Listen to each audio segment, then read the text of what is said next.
I often wonder if the greatest gift a mother can give her children is not the things she provides, but the sacrifices she makes so they don't have to face the same struggles she did.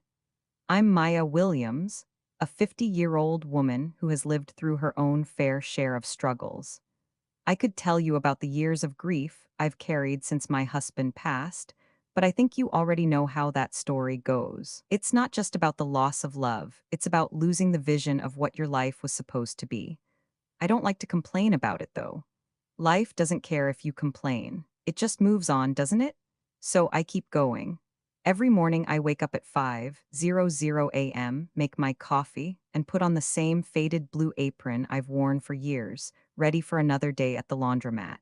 The air always smells like detergent and old fabric softener. Sometimes I wonder if it's stuck to my skin, this place, this life, the weight of it all. But it pays the bills. And most importantly, it pays for Tiana's school fees. Tiana, she's 18 now, my girl. She's just begun to dream. Big dreams, dreams that seem to float higher than the ceiling of the little apartment we share in the outskirts of the city. When she was younger, she used to follow me around like a shadow. She would help me fold towels, load the dryer, and tell me about her day in the most animated way, as if each word mattered. But now she's different. I see the distance between us growing every day. She doesn't talk to me the way she used to. She doesn't ask about my day. No, now she has that look in her eyes, the same look I used to see when I looked at my mother, the look that told me she was getting ready to fly, to leave, to move on from what she knew. I don't know if it's excitement or fear. Maybe both. I still remember the day she sat me down at the kitchen table, her face serious for the first time in years. "Mom, I've been thinking," she said, her voice trembling just a little. "I want to go to college in London. I found a program for design." I almost dropped my coffee cup. "London?" I asked, laughing nervously. "Tiana, do you know how far London is from here?" She didn't laugh. Her eyes were too determined, too grown up. She had her heart set on it, I could tell. "I've been researching, Mom. They have scholarships. I can apply, it's just a dream away." A dream? The word echoed in my mind long after she said it, like a prayer whispered under my breath. I've dreamed too, of a life that wasn't a constant grind. Of a day when I wouldn't have to choose between paying the electric bill or buying a second-hand winter coat for Tiana. But those were my dreams, the ones I tucked away when I had her. When her father passed, I buried everything for her. But now she wants to fly, and I'll be the one to push her out of the nest. Only there's no nest, there's no cushion. I didn't say it out loud, but I could feel the weight of my decision. It was like my heart was pulling one way, but my hands were tied to reality. How could I say no? She's worked hard, been the best student in her class. She deserves this chance. But there's no way I can afford it. Not with the laundromat barely covering the rent and food. Not with the few dollars I've managed to save for emergencies. The idea of her going off to another country, of losing her, really, hit me like a cold wind. But it wasn't just the distance. It was the idea of what I'd have to sacrifice to make it happen. I didn't want to tell her no. I couldn't. So I did what I've done my whole life. I put the worry aside and worked harder. Another shift at the laundromat, longer hours. The manager was kind enough to give me overtime, but the fatigue was starting to show. I had no choice. I wasn't about to let my daughter's future slip away. But I think Tiana noticed. She's always been a smart girl. One evening, after a long day, I was washing linens when she came into the back room. Her face was tight, like she was holding something heavy. "Mom," she started, her voice softer than usual. "You're working too much." "I'm fine, honey," I said, trying to smile through the exhaustion. "Just a little tired." But she wasn't fooled.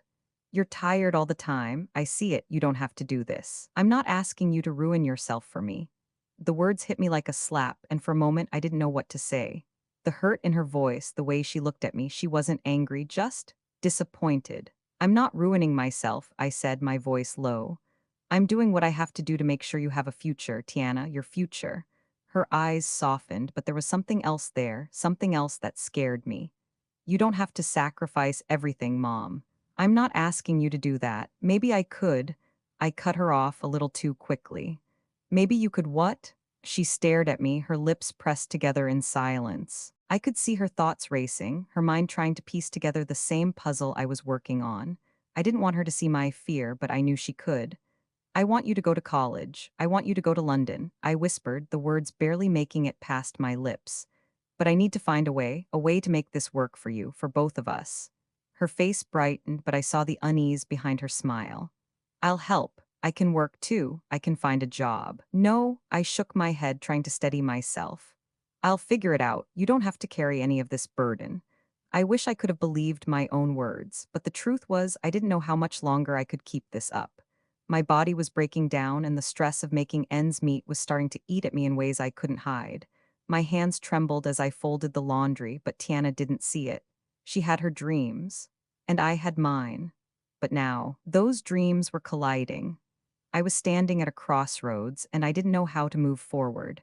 I didn't know how to give her the life she deserved without giving up the last of myself. And I sure as hell didn't know how to make that decision. But what I did know, she needed me to figure it out, and I would. I always do, because that's what mothers do. I wake up before the alarm can even finish its shrill cry. It's always been that way, ever since Tiana was little. Even on the days I could barely drag myself out of bed, I'd hear her soft footsteps padding down the hallway, and something in me would snap to attention. The world doesn't stop because you're tired, Maya, and it sure doesn't care if you're worn out from fighting battles it doesn't even know you're fighting. The coffee maker starts its sputtering as I pull on my worn-out sneakers and make my way to the kitchen. The apartment is quiet, but I can hear the soft hum of the refrigerator and the faint sounds of the city waking up outside. It's not much, but it's home. It's everything I have. I sip my coffee slowly, staring out the small window over the sink. The street lights are flickering off as the sun begins to stretch across the horizon. I don't know how many mornings I've stood in that same spot, watching the world wake up while I'm already deep into my day. The laundromat opens at 6 a.m., and the first customers trickle in, always the same faces, always in a hurry. They don't know what it's like to spend your life pressing clothes, folding shirts, scrubbing stains out of fabrics that don't care about your problems. I close my eyes for a moment, the steam from my coffee curling around my fingers, and I imagine something else, something better. Tiana laughing in the kitchen, not pulling away when I try to kiss her cheek. Her excitement, her smile, not tainted by the growing distance between us. But it's just a dream, a fleeting thought. By the time I make my way into the laundromat, it's already bustling. The fluorescent lights flicker overhead, and the machines hum like a constant, unfeeling pulse. There's Mrs. Pytel folding her husband's shirts with surgical precision, and Mr. Johnson, who always looks like he's carrying the weight of the world on his shoulders. But none of them look tired like I do. None of them look like they're holding on to something with their bare hands, afraid it might slip through their fingers if they don't keep the grip tight enough. I try not to think about Tiana's words from the night before. London. The thought of it twists in my stomach. It's a city full of promise and possibilities, a world away from here, from us. Tiana deserves that world, but at what cost? What happens to me when I let go of her? What happens to the quiet, unspoken connection between mother and daughter when that space between us stretches so far it's hard to find the thread to pull her back? I throw myself into the work, pushing those thoughts aside, but every so often they creep in. Tiana's not a little girl anymore. She doesn't look at me the way she used to, with that fierce trust, the kind that makes you feel like the sun rises and sets because of you. Now, she looks at me like she's trying to figure out if I'm still the person she thinks I am, or if I've been lying to her this whole time, pretending everything is fine when it's far from it. The hours pass slowly, one load of laundry after another. My hands move mechanically, folding towels, sorting shirts, checking the machines for coins that have slipped into the wrong pockets. The day is long, and the faces blur. I can feel the sweat on my back, the ache in my bones, but I keep going. For her, always for her. Tiana doesn't come home until late. She's been staying at the library, working on her portfolio, getting ready for that London application. I can tell she's nervous. She doesn't say it out loud, but I see it in the way she glances at me when she thinks I'm not looking, the way her hand hesitates before she shuts the door behind her. Mom, can I talk to you for a second? Her voice is soft, almost unsure. I'm standing in the kitchen, scrubbing a pot, trying to keep my mind occupied. But I know what this is about. It's the scholarship. It's the dream that feels too big, too out of reach for both of us. She doesn't know how hard I'm working just to keep her dream alive. She doesn't see the toll it's taking on me. Maybe she thinks I'm just here, spinning in place, but every shift I work, every hour I lose sleep, it's because of her. And yet, she still doesn't understand the gravity of it. She thinks everything can be fixed with a few extra hours at the library, a few extra hours at the laundromat. I know what you're thinking, Tiana, I say, putting down the sponge and wiping my hands on a rag. I turn to face her. And I don't want you to feel like you have to carry this burden for me. You want this and I want it for you too, but you need to understand, sweetheart, they're not easy. They haven't been for a while. She bites her lip, looking down at her shoes, the silence stretching between us like an ocean that neither of us can cross. I don't want you to suffer for me, she says, finally looking up. You don't have to do all of this. I can? No, I cut her off. You can't, don't even think that way. You have worked too hard to let anything slip away. I can handle this, Tiana. I'm your mother. I've handled harder things before. Her face softens, but I can see the conflict in her eyes. She wants to help. She wants to take this burden off my shoulders, but she doesn't understand what that would mean, what it would cost. Maybe I can work, she suggests, tentative. I could get a job, help pay for things. No, I reply firmly. You're not going to do that. You're going to focus on school, on your future. That's all that matters right now. Let me worry about the rest. Her face falls slightly, and I can tell she's frustrated. She doesn't want to be a burden, but I see the weight of everything she's feeling pressing down on her. She's old enough now to realize that life isn't as easy as we want it to be, that dreams come with a price. I don't want you to get sick, Mom, she says, her voice quiet. You're pushing yourself too hard. What if something happens to you? I'm fine, Tiana, I say, trying to reassure her. I've got this. I can do this for you. But the truth is, I'm not sure anymore. I've spent so many years running on empty that I'm afraid I might be running out of road. I haven't told Tiana how close I am to the edge, how tired I am. I haven't told her how often I lay awake at night, wondering if I'm doing the right thing, wondering if I'm ruining everything by pushing so hard. I don't want her to see me break. I want her to see a strong, determined mother, one who can face any challenge head on. I want her to believe that if she works hard enough, if she fights for her dreams, she can have everything she's ever wanted. But the truth is, I'm scared. Scared of losing her. Scared of not being able to give her what she deserves. Tiana looks at me, and for the first time in a while, I see the old spark in her eyes, the trust that used to be there. She steps forward and wraps her arms around me, pulling me into a tight hug. I hold her back, squeezing her as if I can keep her here forever. I'll make you proud, Mom, she says, her voice muffled against my shoulder. I promise, and I believe her. But I also know that sometimes, no matter how hard we promise, the world doesn't bend to our will. We'll see if I can keep this up long enough to get her to London. I'll figure it out. I always do, but at what cost? I'm starting to wonder if I've been sacrificing the wrong things. I couldn't help but notice the way Tiana's eyes lit up the next morning as she pored over her scholarship application. She sat at the kitchen table, her long fingers dancing across the keyboard, her brow furrowed in concentration. The excitement was evident. Her dream was becoming tangible, one step closer to reality. I wanted to let her have that more than anything. But as I watched her, my own heart sank just a little. I knew the cost of dreams all too well. Dreams weren't free. But there was a shift in the air, something I hadn't expected. Just after I finished my shift at the laundromat and walked home that evening, I saw him again. David Montgomery. I'd almost forgotten about the odd meeting we'd had a few weeks back. The wealthy, mysterious stranger who'd sat in the corner of the laundromat and struck up a conversation with me while I folded clothes. David had been the kind of man who spoke in a way that made you think he was always a step ahead, as if he could see past the surface of things. I hadn't wanted to take his offer seriously at first, but there was something about his kindness that felt genuine, and I had always been cautious, too cautious. He'd promised to help, to offer a loan, something to ease the burden, but I hadn't called him. I didn't want charity. I didn't want to depend on anyone, especially not someone I barely knew. I had managed so far on my own, and I'd be damned if I let myself fall into a trap. But when he showed up at my door that evening, unannounced, there was a different air about him. He wasn't here to push his offer again. No, he was here for something else. Good evening, Maya. David greeted, his voice calm but confident.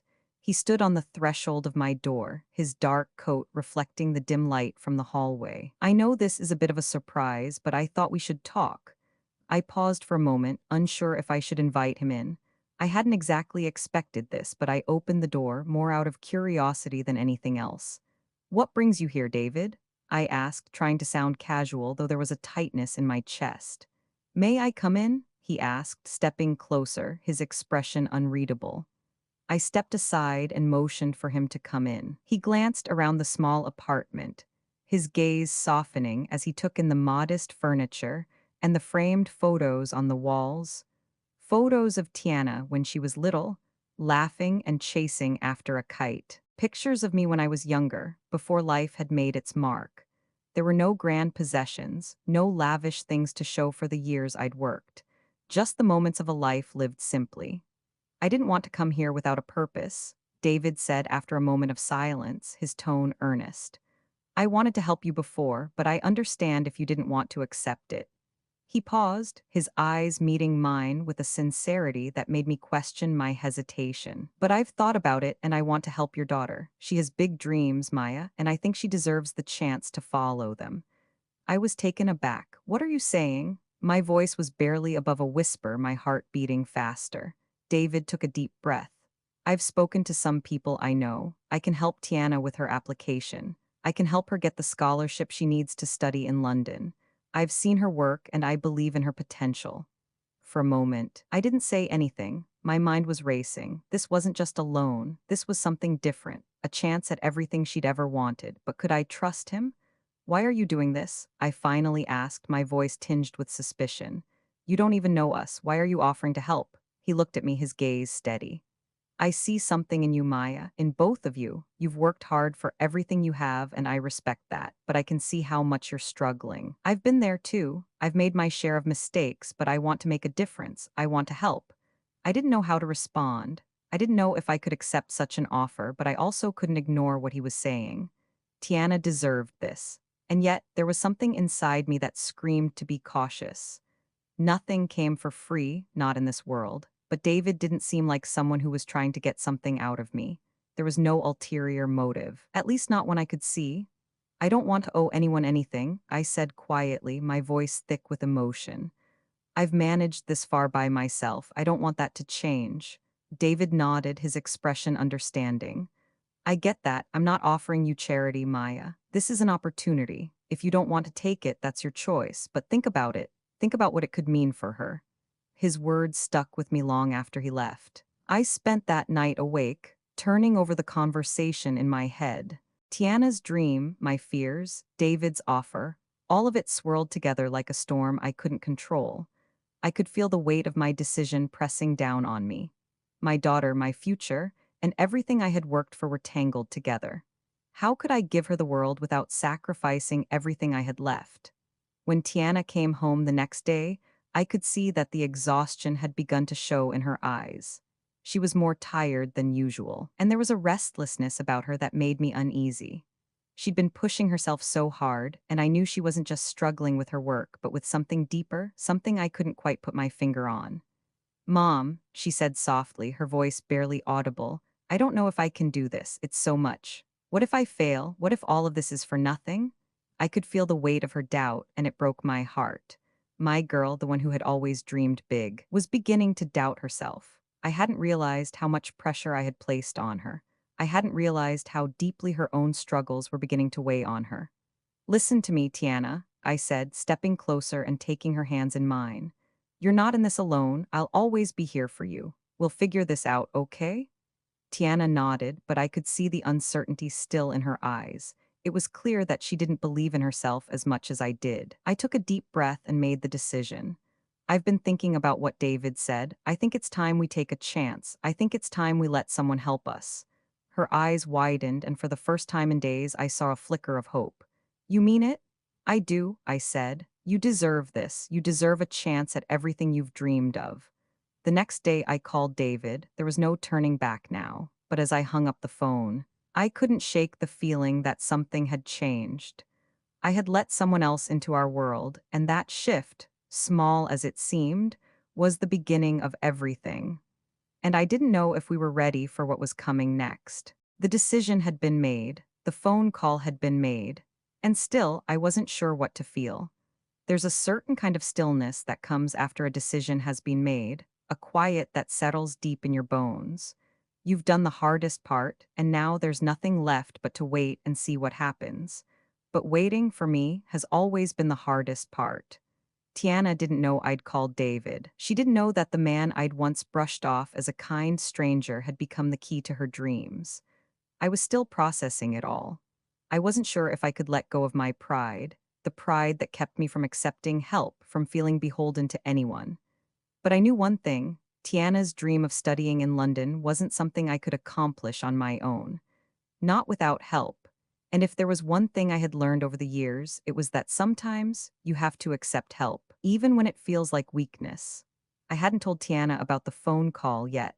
I was waiting for the right moment, waiting for the calm in the storm, but she sensed something. She always did. It was like she could feel the shift in the air, even when I tried to hide it behind the kitchen sink or the laundry pile. The next morning, as I was finishing my shift at the laundromat, I saw her sitting outside, waiting for me. Her eyes were wide, her posture stiff, like she was carrying something heavy. I knew it was coming. The question, the one I hadn't been ready to answer. "Mom," Tiana said, standing up as I approached. "What's going on? Why are you acting like everything's fine when it's not?" I froze. She was right. I had been pretending, hoping it would all resolve itself, hoping I could put the pieces of this puzzle together without anyone noticing how much I was struggling.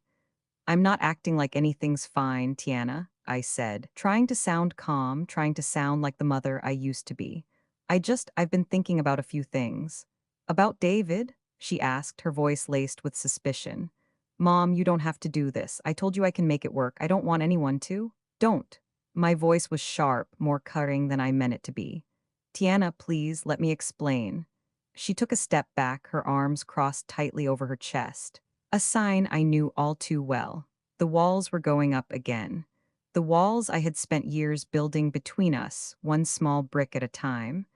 "I've called David," I said, the words slipping out before I could stop them. "He's agreed to help."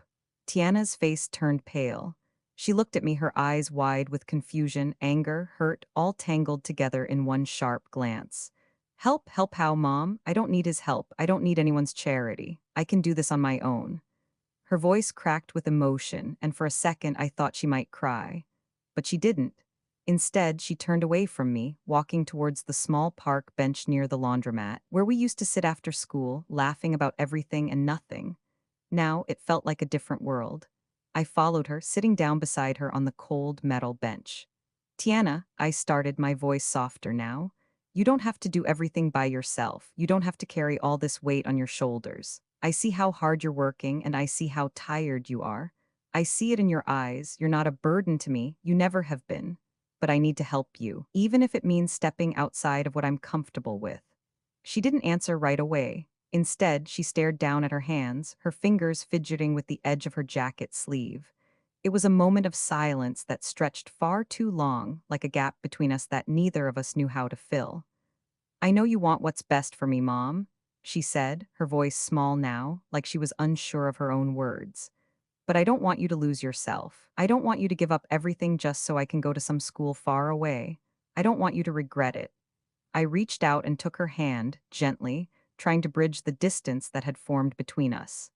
"Tiana, nothing is worth losing yourself over.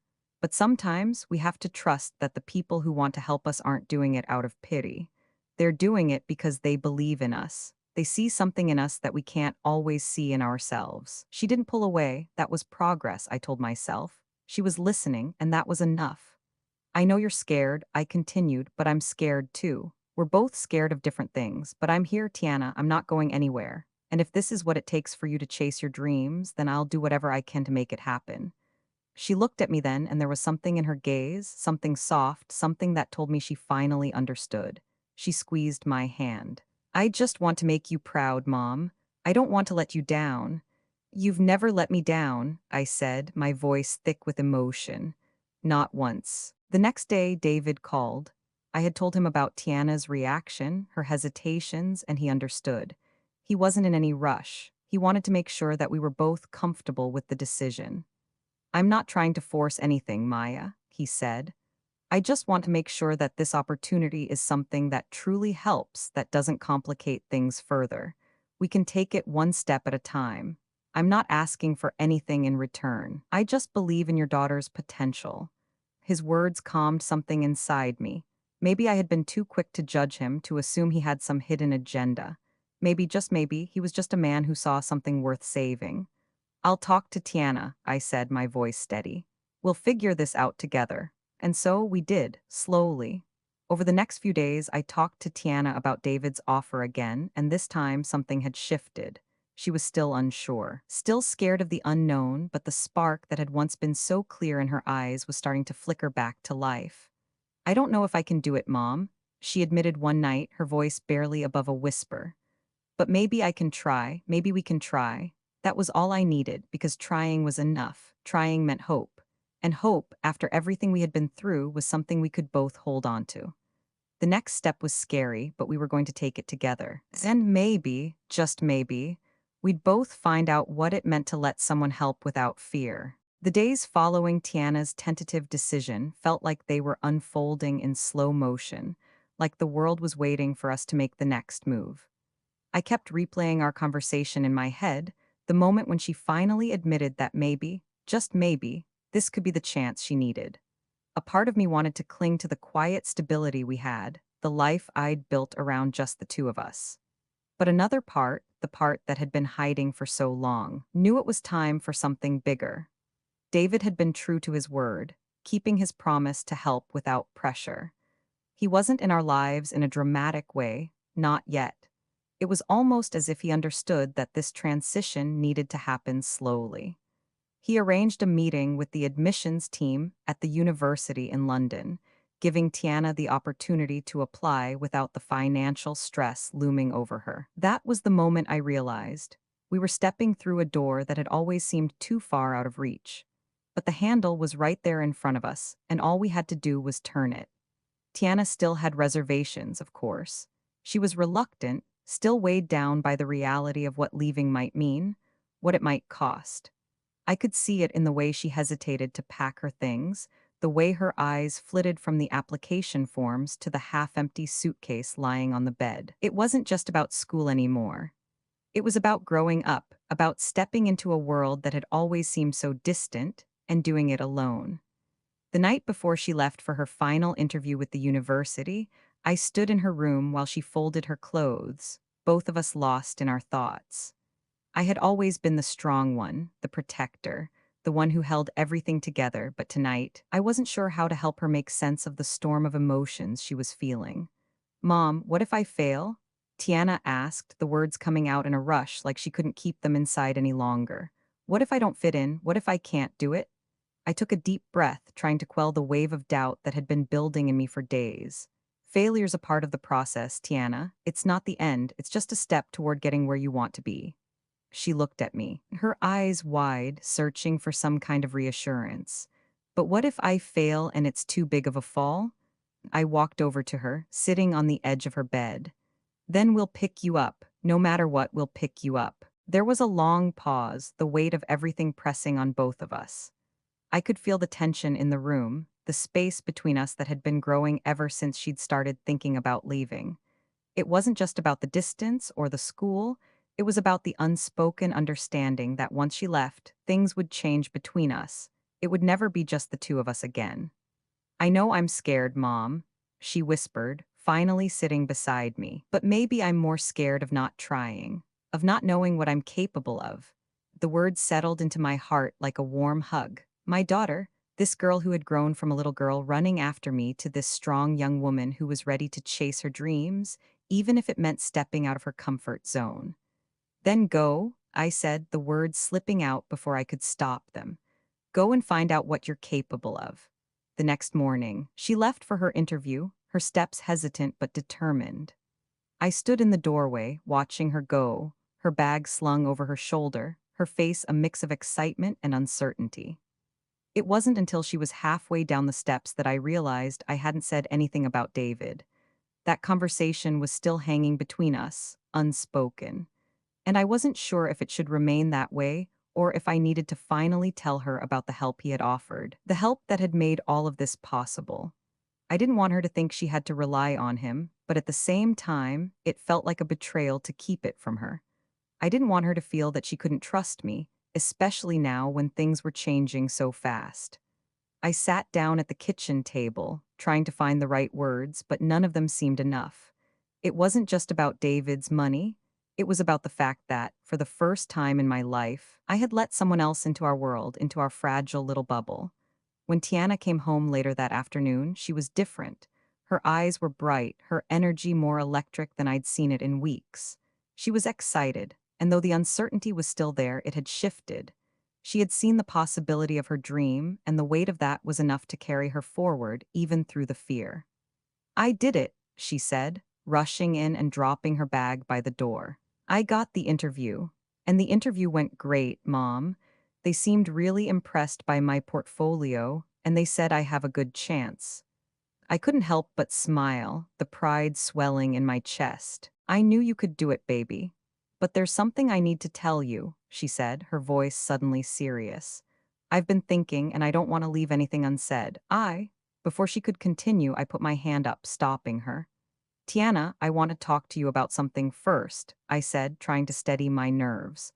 I've accepted some help for your tuition, David offered. He knows some people who helped get you the chance to even be considered for this. He wasn't trying to make me feel obligated, but I know he believes in you and he wanted to help. She froze, her eyes narrowing. You called him? I nodded slowly. I did. I knew you didn't want anyone's charity, but it wasn't charity. It was an opportunity, one that you've earned. I didn't want you to feel like you had to carry the weight of everything. Sometimes we need to accept help when it's offered, even if it's hard. Tiana looked at me, the storm of emotions swirling in her eyes, hurt, confusion, and something else I couldn't quite place. She opened her mouth to say something, but then closed it again. After a long, painful pause, she spoke softly. Mom, why didn't you tell me? Why didn't you let me in on this? I didn't want you to think you couldn't do it without help. I didn't want you to feel like I was trying to take away your independence. I paused, feeling the weight of her gaze. But I should have trusted you more. I should have been honest with you. She exhaled sharply, running her hands through her hair, trying to make sense of everything. I don't know how I feel about this, but I get it. Sometimes I feel like I should be doing this on my own, like it's not enough if I don't. You are doing this on your own, Tiana. This isn't about David. This is about you chasing your dream. Don't ever doubt that. And if it makes you feel better, think of this as a stepping stone, a way to open the door. The work you put in, the effort you've given, it's all yours. She nodded slowly, the tension easing from her face as she took in my words. I could see the understanding settle in, and though the road ahead was still uncertain, there was something in her posture now, something lighter. Thanks, Mom, she said, her voice soft. I think I can do this now. And in that moment, I knew it wasn't just about the scholarship or the help from David. It was about her realizing she had the power to make this dream hers. That power was always inside her. All I had to do was open the door, and maybe, just maybe, show her how to walk through it. The weeks that followed were a whirlwind of forms, emails, deadlines, and decisions. Tiana's life, once simple and centered around our small, shared world, was quickly expanding. It was like watching a seed sprout and stretch toward the sunlight. Every time I looked at her, I saw more of the young woman she was becoming, independent, driven, and full of possibility. I couldn't deny it, she was ready to fly, and the thought made both my heart swell with pride and ache with the knowledge that I was about to lose her to a world so much bigger than our own. I did my best to keep the worries in the back of my mind. It was hard not to think about the sacrifices I'd made for her, about the years spent working long hours at the laundromat, barely scraping by. But this was different. This was a chance for her to have everything I had never had. And if that meant letting go, then I would do it. The day of her final interview with the university in London arrived, and it felt like everything had led to this point. She was nervous, her excitement tempered by the weight of the unknown. I could see it in the way she paced around the apartment, fixing her hair over and over, checking her phone every few minutes, as if the world might collapse if she didn't get a message or a sign of reassurance. You look beautiful, Tiana, I said, trying to calm her nerves as she adjusted her dress in front of the mirror. They're going to love you. I can see it in your eyes. She flashed me a quick smile, but it didn't reach her eyes. I just want to get this right, Mom. This is everything. You've worked so hard for this. Now it's your time to show them who you are. She nodded, but the unease didn't leave her face. I wanted to hold her close, to tell her it was going to be okay, but I knew she had to do this on her own. She had to stand tall on her own 2 feet. I'm proud of you no matter what happens, I added, my voice thick with emotion. You've already done more than most people ever do in a lifetime. Tiana turned to me, her eyes shimmering with the beginnings of tears. I don't want to disappoint you, Mom. I walked over to her, cupping her face gently in my hands. You will never disappoint me, not now, not ever. You are my everything. And no matter where you go, I will always be here. You don't ever have to be afraid of that. She gave me a small, shaky smile before she wrapped her arms around me. I held her tightly, trying to reassure myself as much as her, because deep down I knew this was the beginning of something huge. This was the start of her life, and in many ways it was the start of mine, too. A new chapter, one where I would have to learn how to let go. When she left for the interview, I stayed behind, busying myself with the tasks that filled my days. The laundromat was quieter than usual, and for the first time in a while, I found myself lost in thought, reflecting on everything that had brought me to this point. David's support had been invaluable. The help he had given Tiana wasn't just about the scholarship or the financial aid, it was about the belief he had in her, the kind of belief I had tried to give her all these years. But there was a question that gnawed at me, one that I couldn't shake. Why had he chosen to help us? I had my suspicions. Maybe it was because he saw something in Tiana that mirrored his own youth. Maybe it was because he felt a responsibility, or maybe, just maybe, it was because he wanted something more. I didn't know. I couldn't know. And the thought of it kept me at arm's length, hesitant to let him into our lives completely. Even though he had been nothing but kind, there was always that lingering fear that help like his came with strings attached. The last thing I wanted was to be indebted to him in a way that could cost us more than we were willing to pay. But today, for now, none of that seemed important. Today was about Tiana. She had a chance, an opportunity most kids could only dream of, and I had to make sure she took it, no matter the cost to me. It wasn't until later that evening that Tiana returned. She was more composed now, her earlier nervous energy replaced by a quiet confidence. I could tell she had felt something in that interview, the weight of her dreams pressing on her, urging her to step into the future she had worked so hard to create. Mom, she said as she walked through the door, her smile reaching her eyes this time. I did it. They accepted me. They said I have a spot in the program. My heart soared. A rush of pride, joy, and fear overwhelmed me all at once. She had done it. She had made it, and the world was hers for the taking. I knew you would, I said, my voice thick with emotion. I'm so proud of you, Tiana. She rushed over to me, throwing her arms around me. I couldn't have done it without you, Mom. Without you believing in me, I wouldn't have made it this far. Without you, there's nothing to believe in, I whispered, kissing the top of her head. You've always had the strength in you. I just helped you see it. We stood there for a moment, both of us lost in the reality of what had just happened.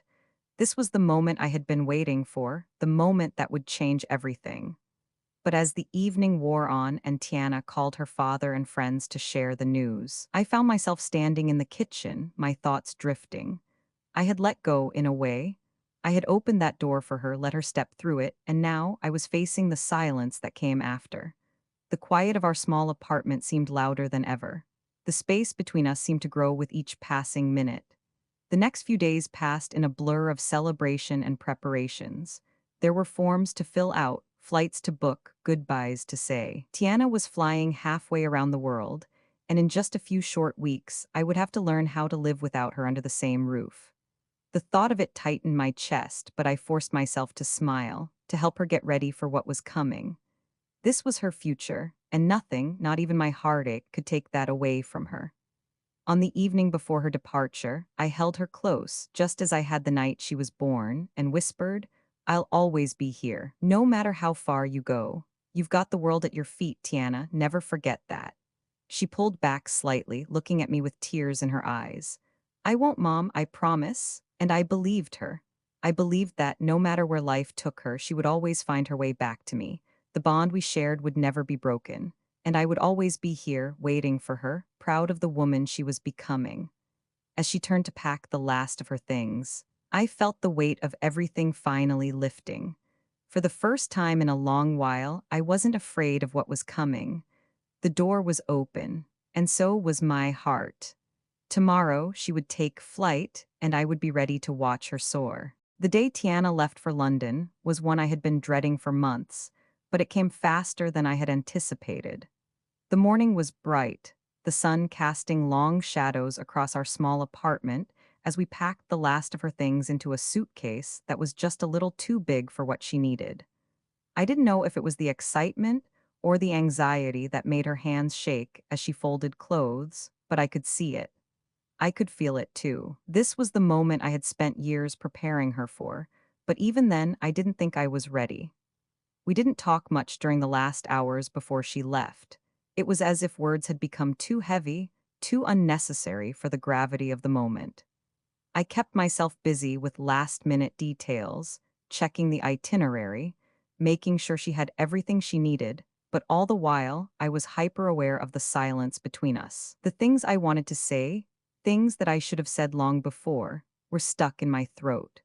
It was the hardest thing, seeing her stand at the door, her backpack slung over one shoulder, her face set in that determined way she had when she was a little girl, about to set off on her first big adventure. "I'll call you as soon as I get there," she said, finally breaking the silence as she pulled me into a tight hug. I held on a little longer than I probably should have, but I didn't care. I wasn't ready to let go, not yet. "I know you will," I whispered, my voice thick with emotion. "And you're going to do great, Tiana. You've always been ready for this. I've always known it." She pulled back, her eyes glistening with unshed tears, and for a moment I saw the little girl she used to be, the one who needed me for everything. And in that moment, I needed her too. I needed to believe that everything I had done, every sacrifice, every late night at the laundromat had been worth it. "I'll miss you so much," she said softly, her voice cracking as the tears finally fell. "I'll miss you too, baby, but this is your time now. This is your life. Go and live it, okay?" She nodded, her lips trembling as she wiped away her tears. "I love you, Mom. I love you more than you'll ever know," I replied, trying to steady my own emotions. The truth was, the words didn't seem enough. They could never be enough for this moment, for the change that was happening between us. But they were all I had.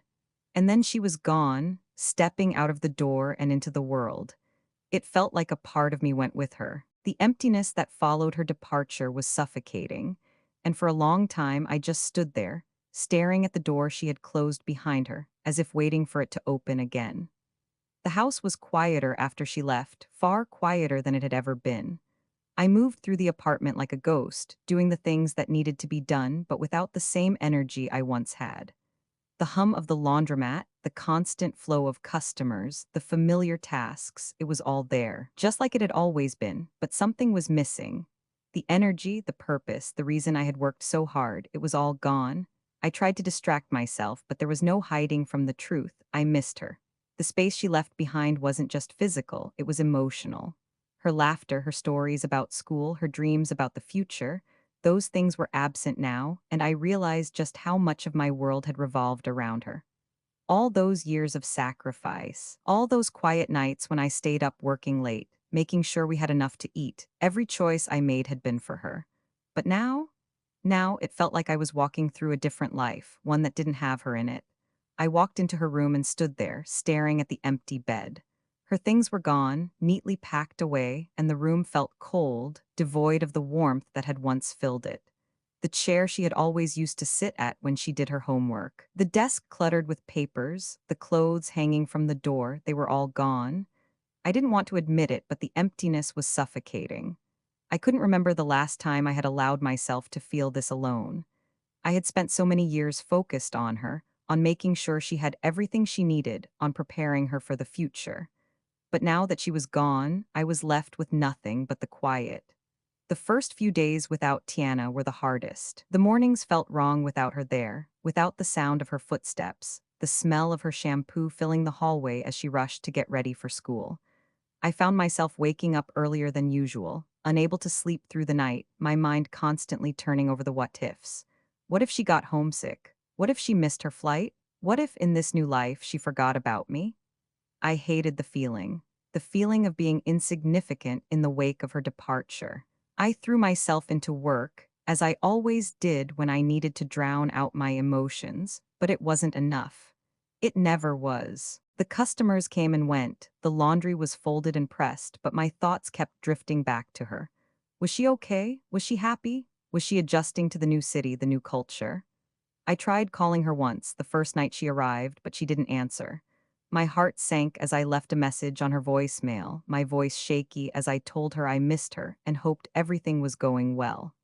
The next morning, I received a message from her. It was short, but it was enough to ease my worry for a moment. Mom, I'm here. It's been overwhelming, but I'm okay.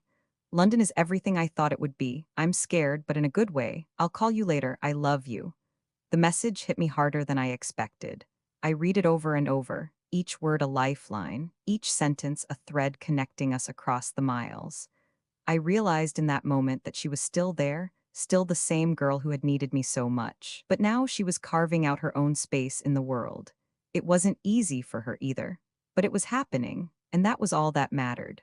Later that evening, I sat in the quiet of the apartment trying to push the loneliness aside. I picked up my phone and scrolled through old photos of Tiana, pictures from when she was a little girl, smiling up at me, asking for my help with homework, or running around the yard in a princess costume. The memories came rushing back like a flood, and for a moment I could almost feel her presence in the room with me. But then, just as quickly, it faded, and in its place was the undeniable truth: she wasn't here anymore. But as I stared at the pictures, a thought crossed my mind, a quiet whisper in the back of my head. She was ready for this. She was ready for the life she had always dreamed of, and I had helped her get there. That was the only thing that mattered now. And in that moment, I finally let myself believe it. I believed that it was okay for her to go, that it was okay for her to spread her wings and find her own way. Because, as much as I missed her, I knew she wasn't gone forever. She was just finding her place in the world, her own world. And that, I realized, was the greatest gift I could give her. I wasn't ready to let her go. But maybe, just maybe, I was ready to let her fly. Days turned into weeks, and the apartment grew quieter with each passing day. Tiana's absence settled into the fabric of my life like a permanent ache, a hollow space that I tried to fill with work, with routine, but nothing felt the same. It wasn't just the physical emptiness of her room or the silence that filled the air at night. It was the absence of her energy, her presence. I had spent the better part of the last 18 years focused entirely on her, on helping her grow, on making sure she had everything she needed, that she was ready for the world. But now that she was gone, I was left to find out who I was when I wasn't someone's mother. I kept telling myself it would get easier. The emptiness would soften, and in time I would adjust. She was only a phone call away, after all.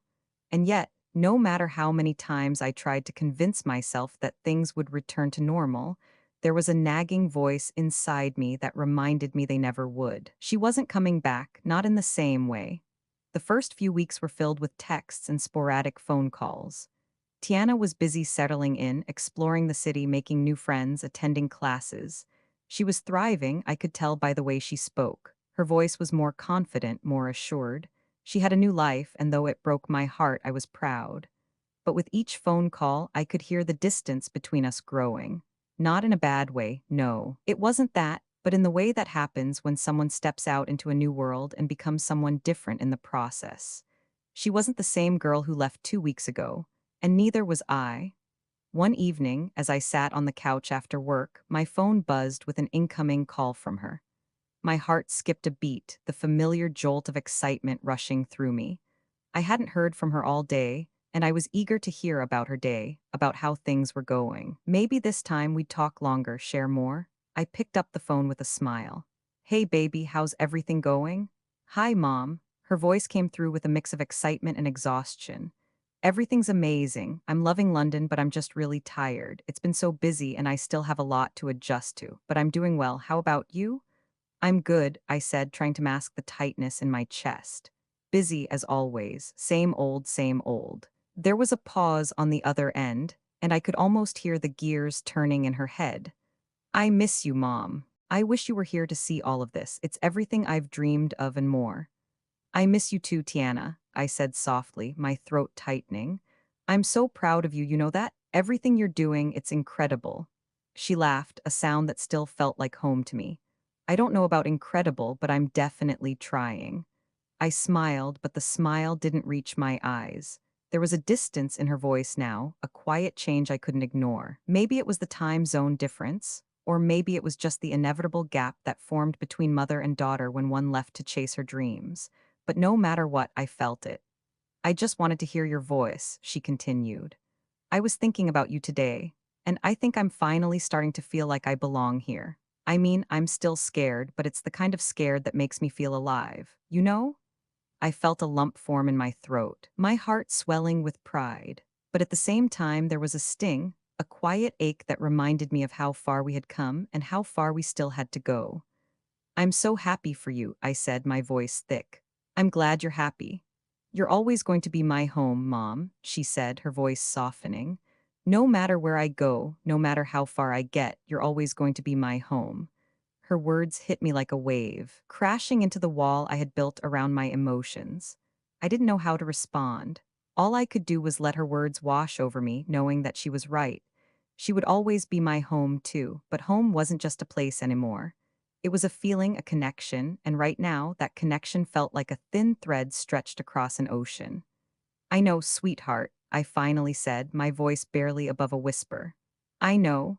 As the days turned into weeks, the calls became less frequent. Not because Tiana didn't want to talk, but because she was finding her rhythm in this new life.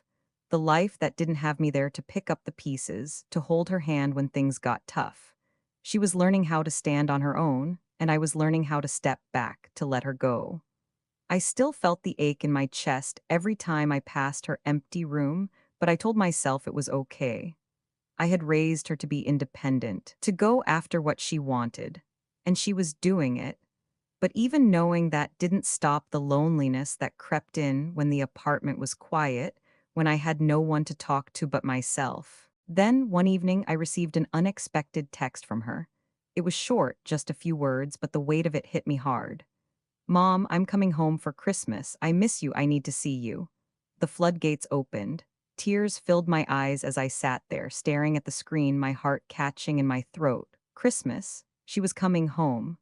My daughter, the girl I had sent off into the world, was coming back to me.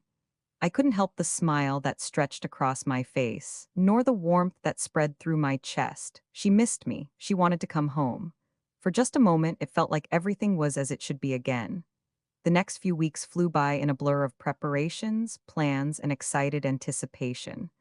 I counted the days until her return, each one a little easier than the last. I had finally accepted the change, the space between us. But I also knew that no matter how much time passed, no matter how far she went, she would always be my daughter, and I would always be here.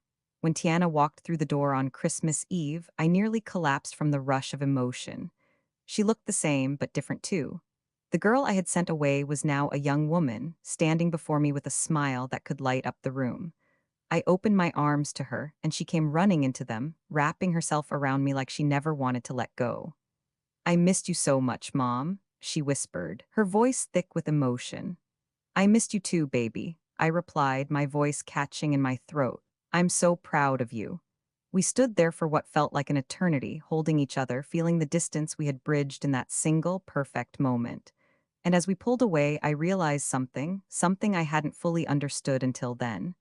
No matter how far she went, no matter how much she changed, the bond we shared was unbreakable. She was home, and that was all that mattered. For the first time in weeks, I felt whole again. The emptiness that had followed her departure was still there, but now it was filled with the love and the hope that had always been between us. And in that moment, I knew, no matter where life took us, we would always find our way back to each other. The days Tiana spent home for Christmas passed in a blur of laughter, cooking, and late-night conversations. The apartment felt alive again, filled with the kind of energy I had missed so much. We stayed up late watching old movies, reminiscing about past holidays, and catching up on everything that had happened since she left for London. It wasn't just the festive decorations or the familiar smells of Christmas dinner that brought the warmth back into our home. It was the simple fact that she was here, under the same roof, where I could hear her laugh and watch her move around the kitchen, just like she used to when she was younger. But even as I relished these precious moments, I couldn't ignore the undercurrent of change that tugged at us both. Tiana was different now. The young woman who stood before me was no longer the teenager who needed my constant reassurance. She was confident, independent, and eager to return to the life she was building on the other side of the world. She was growing, and though I was proud of her, I also felt the sting of knowing I was losing her in a way I hadn't anticipated. One evening after dinner, as we sat on the couch talking, Tiana turned to me, her expression thoughtful. "Mom, I've been thinking," she said, her voice quiet. "I've been so caught up in my life over there, I haven't really asked about yours. How are you? How have you been doing?" I blinked, surprised by the question. For weeks, I had been focusing so much on her adjustments, her dreams, her success, that I hadn't stopped to consider how I was really doing. "I've been okay," I replied, trying to sound casual, but there was a heaviness in my chest that made the words feel hollow. "Busy, same as always. The laundromat's been a little quieter, but things are good." She studied me closely, and I saw that familiar spark of concern in her eyes. "Mom, you don't have to pretend. I know it's been hard for you, I can tell. I can hear it in your voice when we talk. I'm not a little girl anymore, and I'm not going to feel bad about following my dreams, but I don't want you to feel like you're alone either." Her words pierced through me like a knife, but in the best way. Tiana had always been sensitive to the undercurrents of emotion between us, but now she was starting to see the reality I had been hiding. I had been so wrapped up in making sure she was okay that I had forgotten to take care of myself, forgotten to acknowledge the void her absence had created, the loneliness I tried to bury with the busyness of work. "It's not that I mind being alone," I said, my voice thick with emotion. I didn't want to admit that I miss you, that I feel lost without you sometimes." Tiana's eyes softened and she reached out to take my hand. "I miss you too, Mom, but you're not lost. You've raised me to be strong. You've taught me how to navigate the world, and now it's time for me to find my way. But that doesn't mean I'm leaving you behind. I just want you to know that you're allowed to be honest with me. You're allowed to feel however you feel." I looked at her, really looked at her, and for the first time since she left, I saw the woman she had become. I had always seen her through the lens of being my daughter, but now I was beginning to understand that she was so much more than that. She was an individual, carving out her own path in the world, and it was my job to step back and let her do that, to give her the space to grow, even if it meant letting go. "I don't know what to do without you here, Tiana," I admitted, my voice shaking. "I spent so many years just focusing on you, making sure you had everything you needed. I didn't know who I was without that. And now that you're going, I feel like I'm missing a part of myself." She squeezed my hand, her voice tender. "Mom, you don't need me to be happy. You've spent all these years making sure I'm okay. Now it's your turn to focus on yourself. You've given me everything I need to be independent. It's time for you to give that same love and care to yourself." Her words felt like a revelation. I had always poured so much of myself into her, thinking that if I did everything right, if I kept her safe and happy, I would be fulfilled. But in doing that, I had neglected myself. I had buried my own needs and dreams under the weight of motherhood. "I guess I've been too focused on making sure you were okay," I said, a rueful smile tugging at my lips. "Maybe it's time I start thinking about what I want." Tiana nodded, her expression serious now. "You've got so much more ahead of you, Mom. Don't sell yourself short. You've always been strong, even when you didn't know it. Maybe it's time you figure out what you want. Just for you." It was a simple thought, but one that hit me harder than I expected. I had spent so many years living for her, doing everything I could to make sure her life was everything I wished mine could have been. But I was starting to realize that I couldn't keep living like that. I had to live for myself, too. I had to find out who I was outside of being her mother. The days that followed were filled with quiet reflection. I spent time thinking about my own dreams, the things I had set aside for so long. I thought about the things I used to love to do, the art classes I had dreamed of taking when I was younger, the trips I had always wanted to go on, the small joys I had pushed aside in favor of work and motherhood. I started to take small steps, calling an old friend to set up lunch, signing up for a painting class at the local community center, taking walks in the park just to enjoy the quiet. It wasn't much, but it was a start. I was slowly learning how to make space for myself again. And while I missed Tiana more than words could express, I also knew that her absence was teaching me something I had needed to learn for a long time. I wasn't just her mother, I was me, and I had to remember who that was. The night before she left to return to London, we sat together, the apartment feeling fuller than it had in days. Tiana had grown so much during her time at home, and I could see the strength in her. She was ready to return to the life she had built for herself, the one I had worked so hard to prepare her for. "I'm proud of you," I told her, my voice thick with emotion. "I always have been, but now more than ever." She smiled, her eyes softening. "I'm proud of you too, Mom. I know it's not easy, but you're doing great." And in that moment, I realized something I hadn't fully understood before. Letting her go wasn't about losing her. It was about trusting that everything I had given her, everything we had shared, had been enough. She was ready, and so was I. As we said our goodbyes at the airport the next morning, I held her close one last time, breathing in the familiar scent of her hair, the feeling of her in my arms. "I'll always be here for you, Tiana, no matter where you are." She pulled back, smiling softly. "And I'll always be here for you, Mom, no matter how far away I am."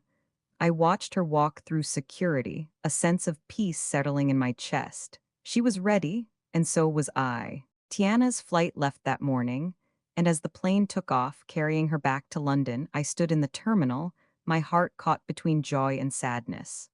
The excitement of her success, the way she was making her way in the world, made me so proud. But it also left me with an emptiness I wasn't quite prepared for.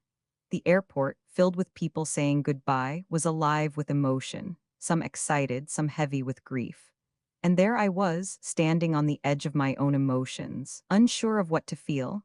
I didn't let myself cry as I walked away from the gates. I couldn't, it wasn't time for that. Instead, I focused on the rhythm of my feet on the floor, the familiar echo of the terminal's walls, and the way the outside world waited for me. Tiana had gone. She was chasing her dream, living her life, and I had to live mine. It was that simple, or so I told myself.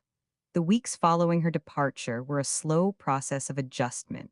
At first, I kept myself busy with work, finding comfort in the predictable motions of folding laundry, washing sheets, and checking the machines. It was work I knew well, and it had a way of grounding me when everything else felt uncertain. But the quiet in the apartment was deafening. I'd find myself drifting into her room, touching the clothes still hanging in the closet, running my fingers over the books on the shelves. The things she had left behind felt like ghosts, haunting reminders of the space she used to fill. One afternoon, as I walked home from work, I noticed a small cafe on the corner I had never seen before. I had passed it 100 times, but today something about it caught my eye. I hesitated before walking in, but curiosity pulled me forward. The aroma of fresh coffee and baked goods filled the air, and I immediately felt the comfort of something new. I sat down with a cup of coffee, staring out the window, letting the sounds of the cafe wash over me.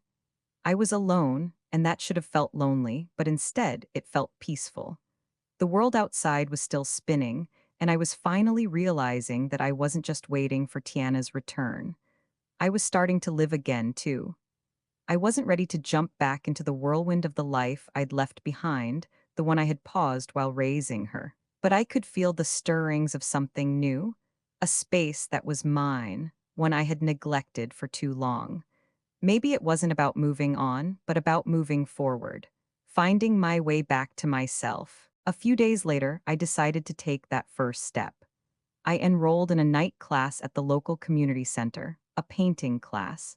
It was something I had always wanted to do but had pushed aside in favor of other things. At first, I wasn't sure what I was expecting from it, but by the end of the first session, I found myself completely absorbed in the strokes of the brush, the colors swirling together on the canvas. It was freeing, in a way I hadn't anticipated. I felt connected to something bigger than myself, to the art, to the moment. For the first time in a long time, I wasn't thinking about the past or the future. I was just existing in the present. When I returned home that night, the apartment felt different. The walls seemed to breathe in sync with me. The silence was still there, but it wasn't as overwhelming. It was as if the air had shifted, and in that space, I was beginning to fill it with things I had forgotten about, things I had set aside. I realized then that I wasn't just waiting for Tiana's return anymore. I was becoming someone new. Not a different person, but a fuller version of the woman I had always been. I could still be her mother, but I could also be someone who had her own dreams, her own goals, her own life. The days turned into weeks, and the routine of my life continued to evolve. I found myself spending more time outside, walking through the neighborhood, exploring new places in the city I had never bothered to visit before. I joined a small book club and started reading books I had never gotten around to. I even signed up for yoga classes, a practice I had heard about but had always thought was too much for me. And with each new step, I felt something I hadn't in years, the lightness of living for myself. It was different from the excitement I had felt when Tiana was small and I was building a future for us. This was more subtle, more internal, a quiet joy that came from simply being. And with that, I found peace in the spaces she had left behind. A month after Tiana returned to London, I received a letter in the mail, an invitation to an art gallery opening. It was from one of the women in my painting class, a kind woman named Joan who had seen some of my work and encouraged me to submit it for the show. I hadn't thought much of it, but now the invitation was in my hands, and my heart raced a little as I read the details. The gallery was small, but it didn't matter. What mattered was that it was a step, a sign that I was moving in the right direction, a reminder that I could still chase my own dreams, just as I had encouraged Tiana to do. The evening of the gallery opening, I stood in front of my painting, staring at it with a sense of pride that felt almost foreign to me. The canvas before me was a reflection of everything I had been through, everything I had yet to discover. It was a messy, beautiful creation, imperfect in all the right ways. I wasn't sure where this path would take me, but for the first time in a long time, I wasn't afraid of the unknown. I was excited for it. As I stood there, a few people gathered around to admire the work, and I heard one of them say, "This piece has a real sense of light, of hope. It's like you've captured something both heavy and freeing." Heavy and freeing. Those words stuck with me because they described the place I was in now. The weight of the past was still there, but it didn't define me anymore. I was free to move forward, to create, to live.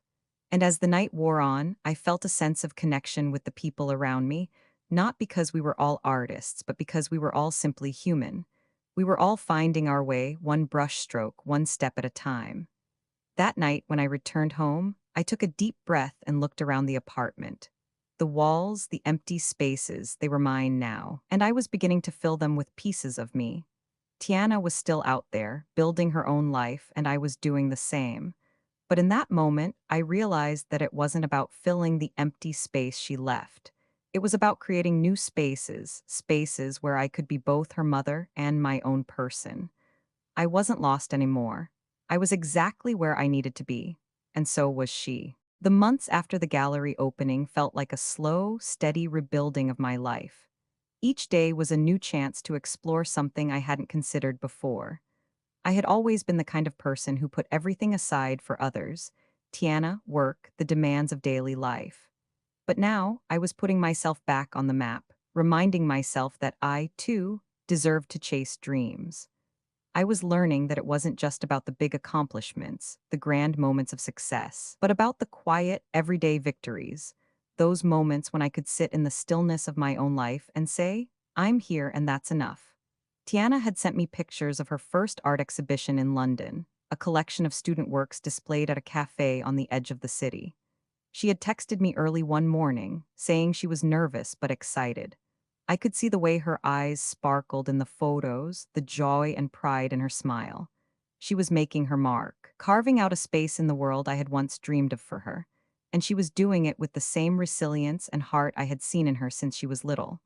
When I called her to congratulate her, I could hear the excitement in her voice. "Mom, you should have seen it. I was so nervous at first, but when I saw people looking at my work, it felt like everything was worth it. Thank you for always believing in me." Tears pricked at the corners of my eyes as I heard her words. "You did all the hard work, sweetheart. I'm so proud of you, so proud of the woman you've become. We spent the rest of the call catching up, sharing stories of the past few months, her exhibition, my art classes, the small victories that had slowly become a part of our lives. It wasn't just about the success she was finding abroad or the quiet peace I was discovering at home. It was about the bond between us, the way we had both grown, separately but together. And in that moment, I realized something. This chapter in our lives, though different, was just as meaningful. We were both finding our way, and that was exactly how it was supposed to be. Life had a way of moving forward, of reminding me that nothing was permanent. Time changed, people changed, and situations shifted, but the love I had for Tiana and the love she had for me was the constant that held us both steady. There would always be good days and hard days, moments when I felt the weight of the world, and others when I felt light enough to breathe freely. And in those moments of lightness, I knew it was okay to enjoy life, to embrace the journey, no matter where it took me. As for the future, I wasn't sure what it held, and that was perfectly fine. I had stopped trying to control every aspect of my life, stopped looking for perfection in every corner of it. What mattered now was the present, the joy I found in small things, the creativity I was rediscovering, the peace I was starting to embrace. I continued to paint, continued to learn, and continued to allow myself the space to grow. My art became a reflection of everything I had been through, messy, beautiful, uncertain, and I found comfort in that. It was mine, and that was enough. The holidays came around again, and Tiana was able to make it home for Christmas. The apartment didn't feel as empty this time.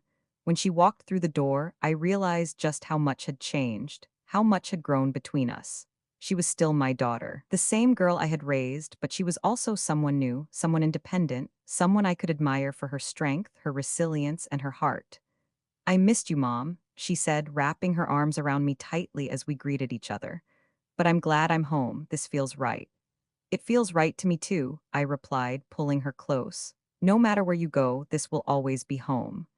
We spent the next few days together, sharing meals, laughing, talking about everything and nothing at all. It was like the best parts of our past had found their way back to us, but now there was an understanding between us. She was her own person and I was mine. We had both grown, but we would always be there for each other. On Christmas morning, as we sat together in the warmth of our small apartment, exchanging gifts and memories, I realized that this, right here, was the gift, the love, the connection. And in that moment, I knew we were both exactly where we needed to be.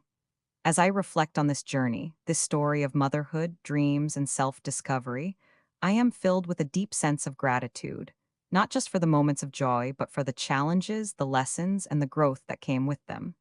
There is no perfect path, no one right way to live, but there is beauty in the unfolding, in the courage to take the next step, even when the way isn't clear.